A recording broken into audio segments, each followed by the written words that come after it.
কি বলার আছে আমার, কি বলবো আমি? কিছু কি বলার আছে?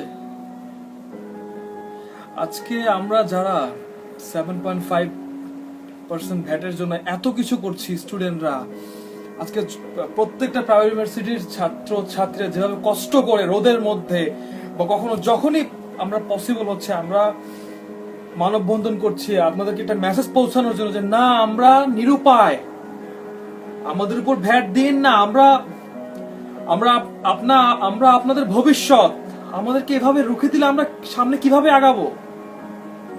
আর প্রাইভেট ভার্সিটি থেকে স্টুডেন্ট যারা পড়ে সবাই কি অনেক পয়সাওয়ালা? তার থেকে বলতো কেন ভ্যাট দিব? শিক্ষা কি একটা পণ্য? শিক্ষা তো পণ্য না, কেন ভ্যাট দিব? আপনি কি জানতে চেয়েছেন কখনো আমাদের স্টুডেন্টদের কাছে যে কত কষ্ট হয় টাকাগুলো ম্যানেজ করতে? কখনো কি জানতে চেয়েছেন ওর বাবা কি করে? কয়টা মানুষ আছে আজকে নর্থ সাউথ বলেন, আইওবি বলেন, ইউআইইউ বলেন, ব্র্যাক বলেন, যে কোনো প্রাইভেট ইউনিভার্সিটি বলেন, কখনো জানতে চেয়েছেন যে কয়টা ফ্যামিলি ওখানে মানে ভালো ঘরের বা খারাপ ঘরের? সেটাও তো কথা না। সবাই তো কষ্ট করে পড়াশোনা করতেছে, তাই না? এমন অনেক আছে যারা টিউশনি করে 10টা 12টা টিউশনি করে অনেক কষ্ট করে দেন সে তার সেমিস্টার ফি দিচ্ছে। দেখেছেন কখনো?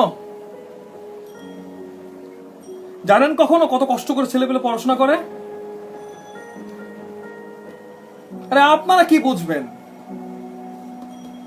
হৃদয় থাকা লাগবে, হৃদয় হৃদয়। এত বড় হৃদয় হইলে হয় না, মানুষকে বললে হয় না, হৃদয় থাকতে হয়।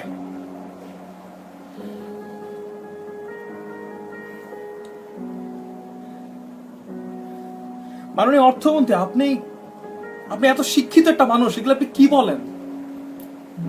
কথাগুলো বুঝে বলতেছেন? আরে আপনার কাছে তো হলমার্ক কেলেঙ্কারি 4,000 কোটি টাকা মাত্র মনে হয়েছিল, আর আমাদের 75% আপনার কাছে কোনো গায়ে লাগবে না। ক্ষমা করে দেন আমাদেরকে। আমাদের অপরাধটা কি? আমাদের কি অপরাধ? ছেলেগুলো যখন রাস্তায় দাঁড়িয়ে কষ্ট করে যখন চিৎকার করে বলে নো ভ্যাট অন এডুকেশন, টাকার জন্য, ফেমাস হওয়ার জন্য, নিজের কষ্টার্জিত টাকাগুলোকে যেন সহি ভাবে সঠিক জায়গায় দিতে পারে। আজকে ভ্যাটের জন্য আপনি জানেন কতগুলো ছেলের জীবন নষ্ট হয়ে গেছে? দেখেছেন কখনো? আপনাদের ভিতরে মনুষ্যত্ব নেই, হৃদয় নেই। আমি পলিটিক্যাল কেউ না, আমি অন্য সকল হাজার লাখো ছাত্রছাত্রীদের মধ্যে একজন। আজকে আপনাদের ভিডিও মেসেজ, আজকে আপনাদের মানে আন্দোলন, আজকে কত কিছু করে আপনাদেরকে অনেক কিছু বলতে হচ্ছে কেন? আমাদের কষ্টগুলো দেখেন না আপনি?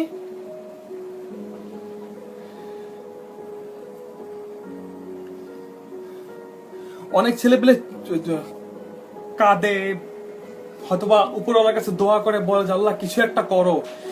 কয়টা চোখের পানি আপনি দেখছেন?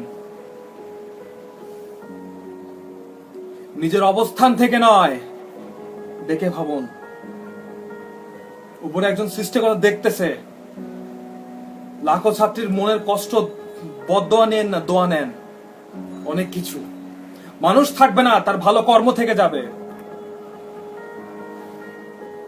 সারা জীবন মানুষ মনে করবে যে না, আমাদের ভালোর জন্য, আমরা ভবিষ্যৎ, আপনাদেরকে দেখে দেখে আমরা সামনের দিকে এগোচ্ছি।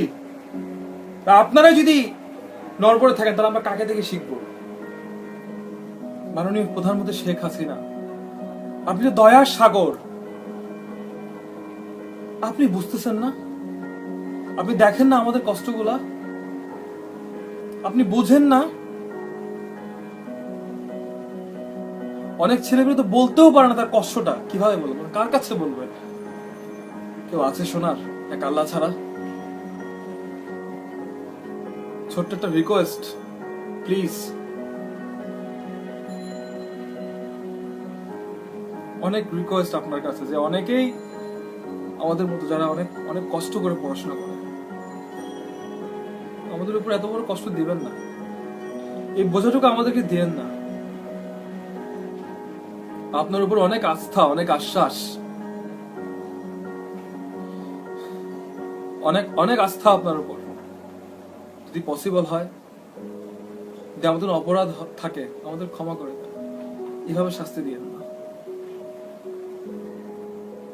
আপনি ডিজিটাল বাংলাদেশ গড়বেন, আপনাকে সাধুবাদ জানাই, কিন্তু ছাত্রছাত্রী তো আগামীর ভবিষ্যৎ। এরাই তো সামনের দিনগুলোকে বাংলাদেশ বলুন সারা দেশে বিদেশে দেশকে উজ্জ্বল করবে, দেশকে এগিয়ে নিয়ে যাবে। তাহলে আজকে যদি আপনি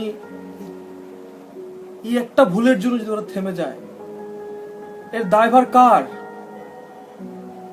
এই দায়ভার? প্লিজ রিকোয়েস্ট আপনার কাছে, আমাদের কষ্টের, আমাদের হৃদয়ের কথাটুকু একটু শুনবেন প্লিজ। প্লিজ, আমরা আন্দোলন করি শান্তির জন্য, আমরা আন্দোলন করি মারামারি করার জন্য নয়। প্রাইভেট ইউনিভার্সিটিতে কোনো পলিটিক্যাল কোনো কিছু নেই, আমরা শান্তি চাই। আজকে মানববন্ধন কোনো আন্দোলনের জন্য, এটা আন্দোলন, এটাকে এটাকে শান্তির প্রতীক বলা হয়। শুধু আপনাদের কাছে একটা মেসেজ পৌঁছানোর জন্য যে না, আমরা নিরুপায়। Please please please